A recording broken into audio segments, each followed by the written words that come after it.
Namaskar everyone and welcome to our Gita Satsang for today. So let us start with the prarthana, with the prayer.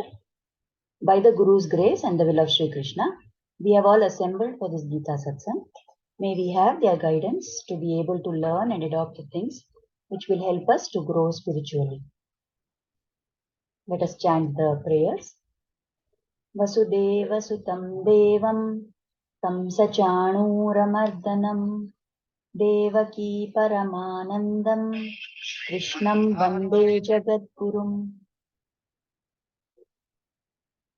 Krishnaya Vasudevaya Haraye Paramatmane Pranata Klesha Nashaya Govindaya Namo Namaha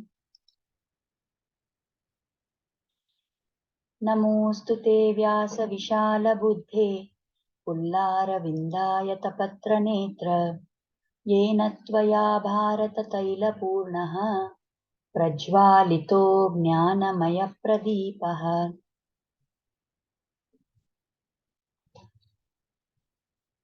रामानुजदयापात्रं ज्ञानवैराग्यभूषणं श्रीमद्वेङ्कटनाथार्यं वन्दे वेदान्तदेशिकम् यो नित्यमच्युतपदाम्बुजयुग्मरुग्म व्यामोहतस्तदितराणि तृणाय मेने अस्मद्गुरोर्भगवतोऽस्य दयैकसिन्धोः रामानुजस्य चरणौ शरणं प्रपद्ये. So, in the last satsang, we had been talking about the 11th shloka in the second chapter. So, today we will see a little more detail because this shloka has a lot of layers to it, and there is a lot of topics that we need to understand about this. So, we will continue with some other aspects in this same 11th shloka. So, as we know, this was the place from where now the Lord is going to start doing Upadesha. He is going to start explaining things to Arjuna. So, up to now, whatever was there was just the questions of Arjuna, the mindset of Arjuna, and Krishna asking him that why you are feeling like this, and so on. But now onwards, the Lord is actually going to guide Arjuna about how it should be his attitude, what he should understand, what is really important for Arjuna to understand, so that he will get rid of the confusion that he is having. So we've seen so far that Arjuna is caught up in this, cycle of grief and feeling bad and saying that I will not fight against my own people. And now in the 11th shloka, we saw last time that Krishna is asking him that at times you appear as if you are a very wise person, and the things that you speak, you say about the Atma, you talk about the body. So it appears that you know that the Atma and body are different. But at other times, you are talking in such a way that you are identifying the Atma and body as one. So what is actually your thought process? Why are you talking like this? Krishna is asking him. So when you are speaking like a wise person, you are saying words which show that you know what is reality. But then the actually wise person, the person who is actually a pandit, who is a pandita? The one who does not lament for that which is temporary, nor for anything in this world. So in this way, Krishna is trying to tell more details to Arjuna. So what is there for us to understand in this shloka, the further part? So here, Krishna is trying to give Arjuna this concept of differentiating between the Atma and the Shareera and the body. So when we say body, in English we have just one word, we say body. But in Sanskrit, there are two words. Either we can say Shareera or we can say Deha. And depending on which word we use, we actually indicate a particular property or propensity of the body.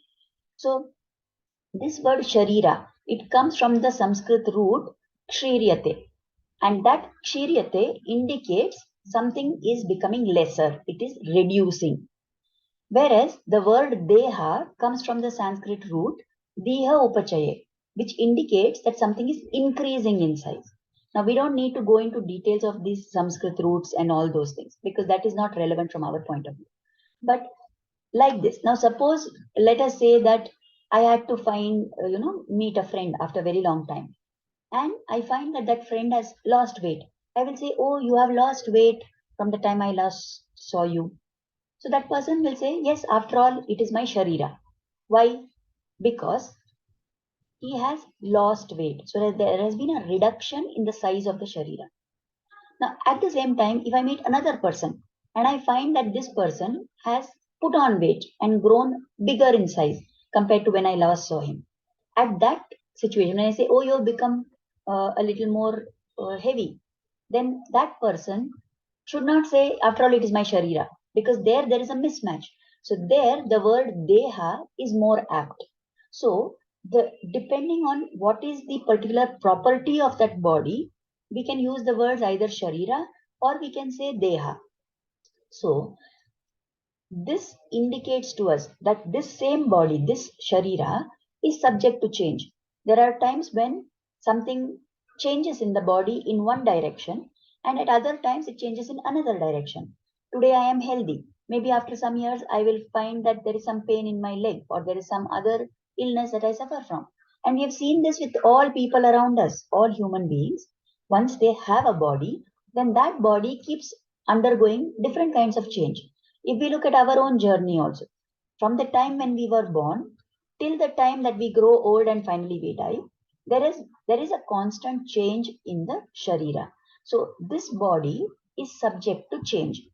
And we know that anything which is going to change, that is ultimately at some point of time also going to get destroyed. So that which changes also is definitely going to undergo destruction at some point of time. And this is what is explained by the concept of Shadbhaava vikaaram. So there are 6 changes that take place, 6 modifications that take place, right? So that is called as asti, jayate, parinamate, vivardhate, apakshiyate, and vinashyati. So the human being comes into existence, that soul that takes a body, the body comes into existence, it is born, then it changes, then it grows, then after growing to some stage, at some point of time, it starts reducing, it starts losing its properties, and finally it is destroyed. So don't we see that whenever there is a couple who get married and then they conceive, a child is conceived. So that child, that fetus which is growing within the womb of the woman, get the Atma enters and it comes into existence as an entity. And then that fetus is born, a baby is born. Now, gradually, this baby becomes an infant, it becomes a child, then it becomes a young person, then it becomes an adult, then it becomes old age, old person, and finally, that person dies. Now, as the person grows, initially there are only positive changes that keep taking place. But later, at some point of time, after a person is an adult, when they start becoming old, we find that the capacity of the body starts reducing. So this Shadbhava Vikaram is something which is the property of this body. Now, on the other hand, if we look at it, the Atma does not have any of these. The Atma is eternal. Atma has always been there. It is not born. It doesn't change. It doesn't grow. It doesn't reduce. And it does not get destroyed. Now, why are we saying this? This body, as long as it is in action and doing certain things, then we can see some activity and we say this is a person, this is a living entity. When after death, that living entity becomes a dead entity and it turns into a corpse, into a Mrita Shareera. At that time, there is no activity. That means something which was there in the body, which made the body perform all its actions, is no longer there. So something was there before and now it is not there. So what is that something? That is the Atma. And this Atma is different from the body. It is also different from the mind or manas, and it is also different from buddhi or intellect. So let us say, how do we understand this? Suppose uh, I wake up in the morning and I say, oh, I slept very well. Now, this body was asleep. So how did I know then that I slept well? Where does that feeling come? Or in case of people who have insomnia, they may wake up and say, I did not sleep well. So who is this I who is experiencing that? Is it the body? No, because the eyes were closed. The body was at rest. There was no movement taking place. Is it the mind? No, the mind was also not there. Was it the buddhi? No, the buddhi was also not there. But who is this experiencer who says that I slept well? That I, that sense of aham, is called as Atma. That within us, which keeps saying I, that is the Atma. And that Atma is the experiencer here. Now, if we talk like we did in the previous few minutes, we said that a person is born. Let me say, in my case, now I was born, I was a child, I got a sister or a brother, I became a wife or a husband, I became a father, then I became a father in law. Whatever all these things I talk about, changes that happen in my life. If you look at it, the I remains constant, but it is the other part which changes. I was a child, then I became an adult, then I got married. The I is same, but what is it? The other part of that sentence, of that statement, keeps getting changed. And that change is what applies to the body. And that changing thing is what is applicable to all our relations.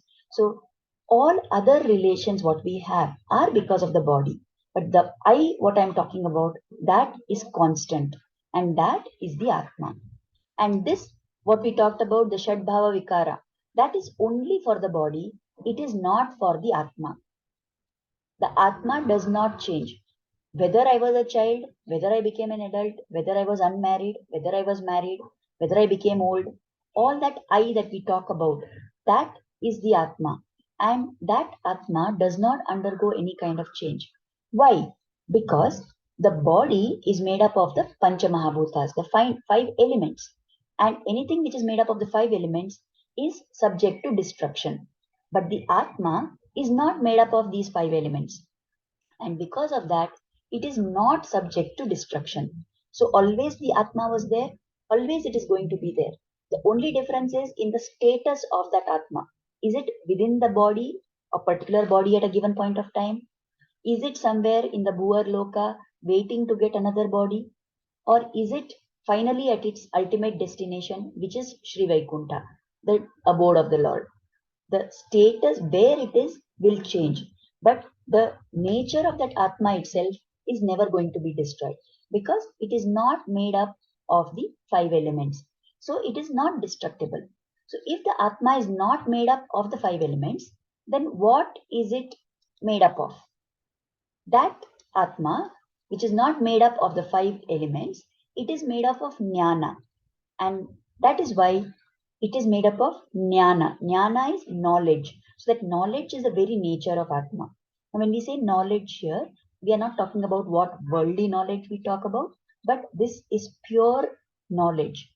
And that is the Swarupa of the Atma. More details of this, more things about this will come. And later in the further shlokas, it will be explained. But for now, we need to understand that just like the body is made up of the Panchamahabhutas, of the five elements, the Atma is made up of Jnana. And this Atma is therefore completely different from the body, the mind, and the intellect. And it is not going to ever be destroyed. Now, there is a story in the Chandogya Upanishad which talks to drive home this point of the difference between the Shareera and the Atma, and how those who are able to make out the difference, they take one path of life, and those who can't make out the difference take another path of life. So in the Chandogya Upanishad, there is a story where um, Indra, who is the king of all the Devas, and Virochana, who is the king of all the Asuras. So this Indra and Virochana, they both go to Brahma to learn about what is the Atma. Now it is said, the story explains that once in an assembly where everybody was present, the Devas and the Daityas, everybody was there. At that point of time, Brahma explains that the Atma is the most superior element, and the Atma is the most important entity, and the whole purpose of all life is to understand the Atma. So, hearing this statement of Brahma, both Indra and Virochana decided, okay, if this is so important, then we must make attempts to learn about this and teach all our people also. So both Virochana and Indra go to Brahma saying, please teach us about the Atma. So Brahma tells them that whatever you see within the pupil of your eye, whatever you see in your eye, when you look, what you see, that is the Atma. And these people go and he tells them, go look, take a look at your own reflection. So when they go and see the reflection, what do they see? They see their own body. Indra also sees it. Virochana also sees it. So then they come to the conclusion that, okay, so this what I'm seeing is my body. And this, since Brahma said that whatever you see with your eyes as your reflection, that is Atma. So then that means that the body is Atma, and this body is the most important entity. And the whole purpose of our life is to nurture this body and to take care of it and to make sure that it is always kept happy and good. So both of them draw this conclusion. And Virochana is very happy with that, and he goes back to his people, to the Daityas, to the Asuras, and he explains to them that, okay, Brahma has told that what you can see with your eye, that is, we can see as our reflection, we can see our body. So the body is the most important thing, and we have to take good care of our body. We must experience everything that we can with the body, and that is the way to understand the Atma. So no wonder then that all the Asuras, all the Daityas took that path, and they believe that enjoying for the body, doing whatever it takes to make the body happy is the way of life to be followed. Now Indra, when he saw the reflection, he also came to the same conclusion. But then he stopped a while to think, and he realized that, okay, now I'm looking at the body in this particular condition and it's showing me this reflection. And if this body had to be diseased, if I had no hand or I had no foot, then that is what would be reflected when I saw my reflection. And that means, does that mean then that this body, what I'm seeing, and it is going to get destroyed or it is going to get damaged? How can that be the Atma? Because Brahma told that the Atma will never change. But if this body is the Atma, then it is going through all this change. So that cannot be true. There must be something more here which I have to understand, he realizes. And Indra goes back to Brahma and asks him this doubt that he has. So then Brahma gradually leads him ahead and teaches him Atmajnana. He teaches him the jnana, the knowledge. He gives him the information, the knowledge about what is actually the Atma Swarupa. So that later Indra goes and teaches to the Devas. So this is the way in which we can understand that why it is that the Devatas are at a higher level and the Daityas are at the lower level.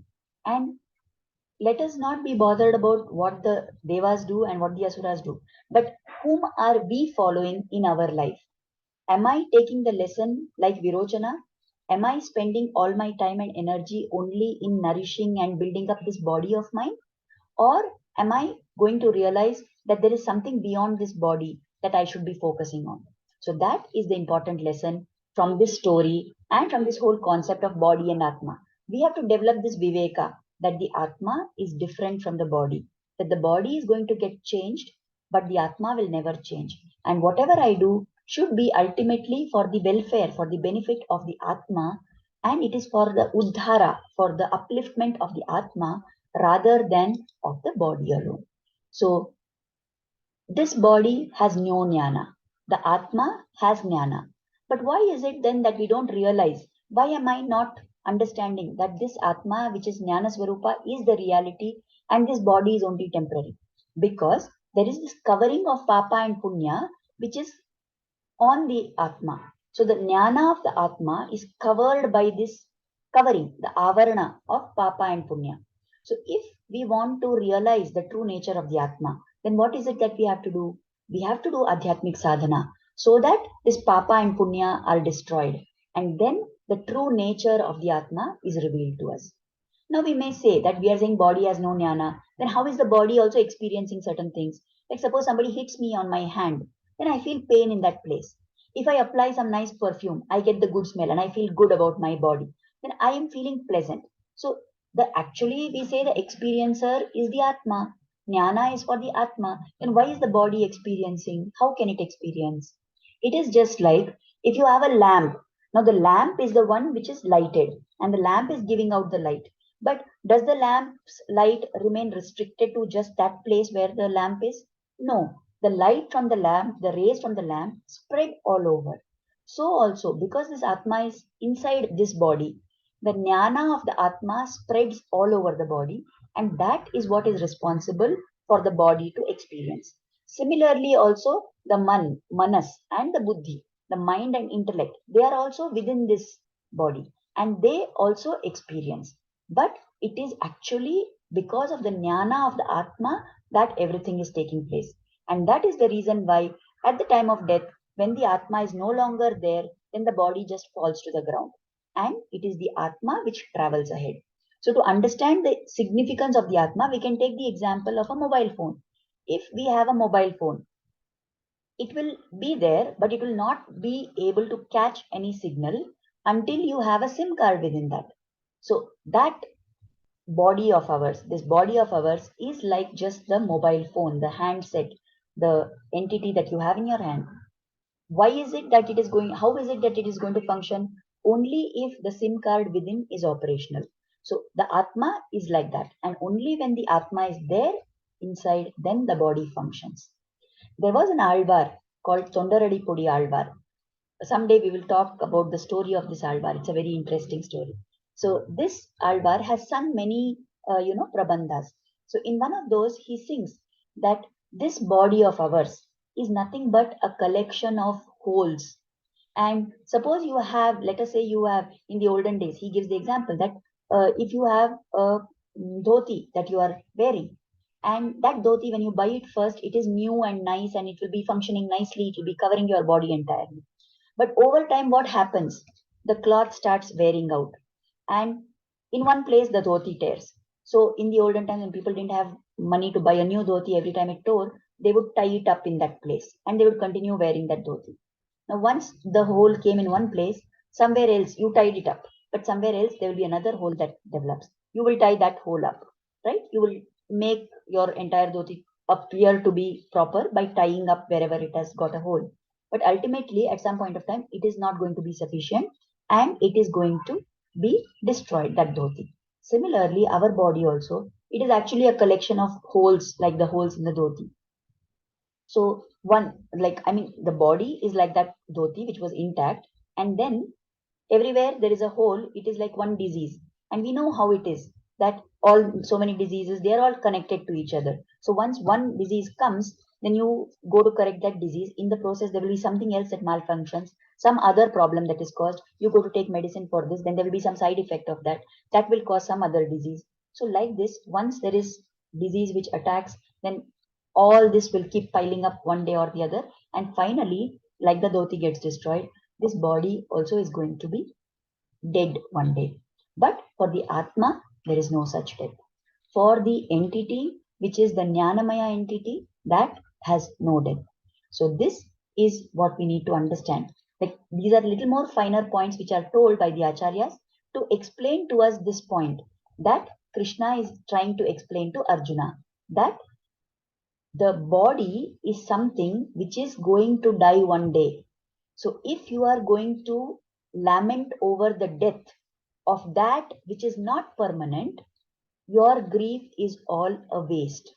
So mourning for this body is not worthy of grief.